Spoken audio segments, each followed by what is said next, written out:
1914년 6월 사라예보에서 한 부부가 비밀 결사 조직에게 암살을 당하는데요. 이들이 바로 오스트리아 헝가리 제국의 페르디난트 황태자 부부였죠. 이 제국과 사이가 좋지 않았던 세르비아가 사건의 배후로 바로 지목되었고, 이때부터 심상치 않은 기온이 감돌다가 7월 28일 마침내 전쟁이 발발하게 되죠. 그런데 싸움을 말려야 할 주변 나라들이 오히려 부채질을 하는 거예요.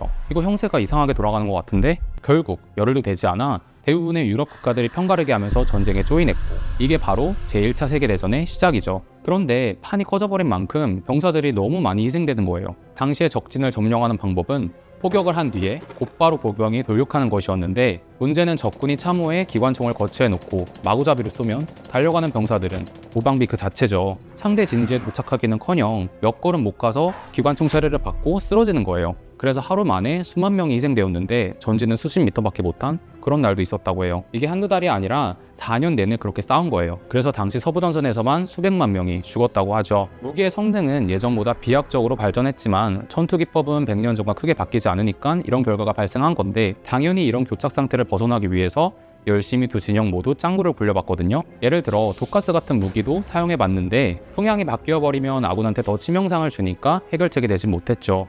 결론적으로 병사를 보호하거나 역할을 대신할 수 있는 돌격 무기가 필요했고, 그게 바로 탱크였던 거죠.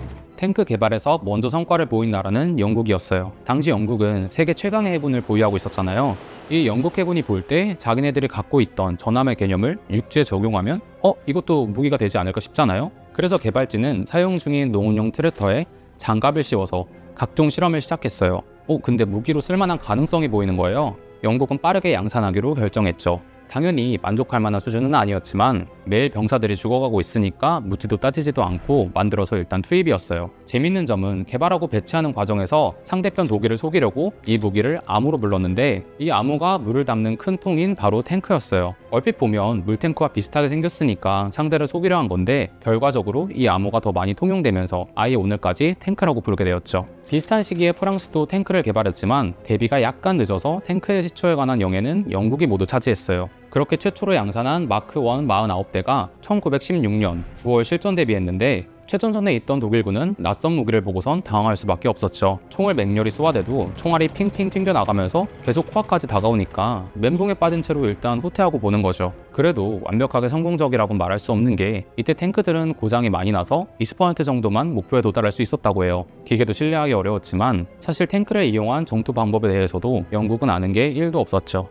오늘날 탱크라고 하면 떠올리는 이미지가 있잖아요. 360도 돌아가는 회전식 포탑이라든가 적의 공격을 방어하는 두꺼운 장갑, 그리고 평평한 곳에서 기동력을 자랑하는 무한궤도, 이렇게 세 가지가 아주 기본적인 모습일 텐데, 사실 영국이 만든 마크 시리즈에서는 이 중에선 무한궤도밖에 갖춰진 게 없었어요. 다시 말해 당시 기술력으로는 공격력, 방어력, 기동력, 이 3요소를 모두 갖춘 탱크를 만들긴 어려웠던 거죠. 장갑을 두껍게 하면 무거워져서 기동력이 떨어지고, 무게를 줄이자니 방어력도 떨어지고, 포탄 사격 시에 반동도 잡기가 어려워서 강력한 포를 탑재하기가 어려웠고요. 그래서 목적에 따라 탱크를 만들어서 사용하였는데, 경전차, 중형전차, 중전차 이렇게 세 가지로 보통 나누었어요. 그렇게 진화하던 탱크는 갑자기 위기를 맞아요. 바로 당시의 지배적인 사상이었던 방어제일주의 때문인데요. 많은 국가들은 지난 1차 세계대전이 방어가 공격을 격퇴한 형태로 끝났다고 보았거든요. 왜 우리가 한계점을 말할 때 이게 마지노선이야 라는 말을 많이 쓰잖아요. 아시는 분들도 많을 텐데, 이 마지노선은 이때 프랑스가 국경에 지은 대규모 요새였는데요. 이 마지노선도 이런 방어제일주의 시대상을 담은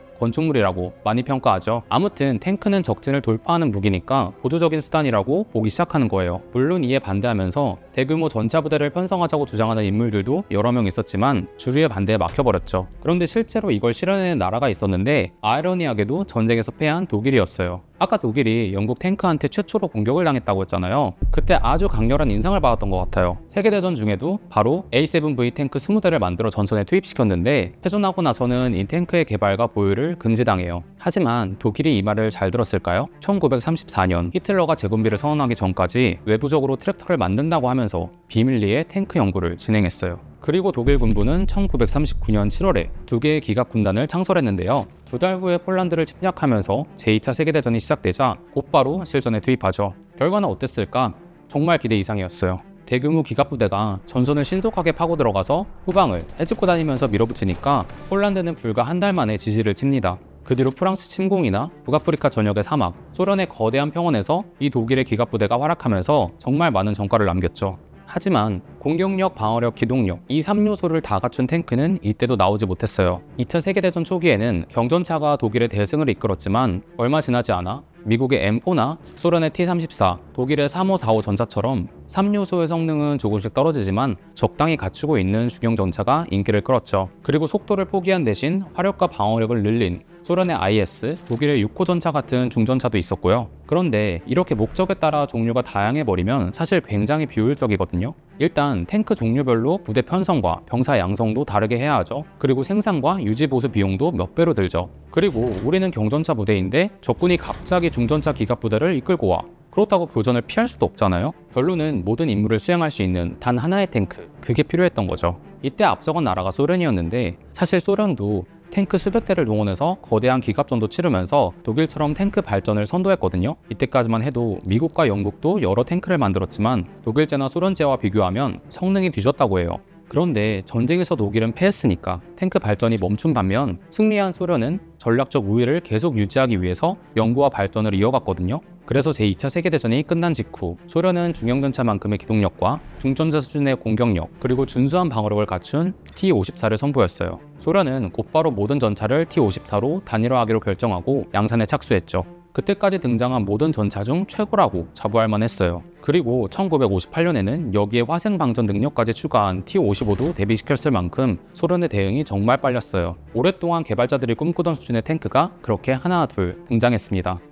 이때부터 하나의 탱크가 대부분의 임무를 수행하는 메인 배럴 탱크, 주력 전차의 시대가 본격적으로 시작되었죠. 어떤 탱크가 최초의 주력 전차인가? 이거엔 의견이 분분하지만 T-55도 유력한 후보 중 하나죠. T-54를 포함해 T-55가 지금까지 역사상 가장 많이 생산된 탱크라는 타이틀을 가지고 있는데요. 이것만으로 이 탱크가 가진 무기사적 위상을 알 수 있죠. 그 뒤에 1960년대를 거치면서 기계식 탄도계산기를 장착한 2세대 전차가 등장했고 1980년대부터는 강력한 고출력 엔진까지 나오면서 고속 질주가 가능한 3세대 전차 시대가 열렸죠. 많은 전투에서 활약한 미국의 M1 에이브람스나 소련의 T-80, 소독의 레오파르트2 등이 대표적인 3세대 전차라고 볼 수 있는데 그에 비해 1990년 냉전이 종식된 이후에 탱크의 발전 속도가 굉장히 느려졌거든요. 네트워크 전까지 가능한 3.5세대 전차는 한국의 K2처럼 21세기에 새롭게 개발된 것도 있지만 미국의 M1A2 에이브람스나 러시아의 T-90, 독일의 레오파르트 2A7처럼 사실 기존 탱크를 개량한 것이 대부분이거든요. 그리고 이런 탱크들도 대전차 무기에 좀 쉽게 격파되는 모습을 보이기도 하니까 다시 무용론도 떠오르는데요. 반면에 탄생 후 한 세기가 넘게 중요한 역할을 했으니까 앞으로도 그 역할이 크다고 보는 쪽도 있고요.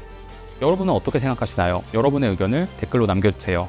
그럼 여기까지 모든 건식 배틀에서 승리하기 위해 연구하는 아르마다 본부의 그레시였습니다.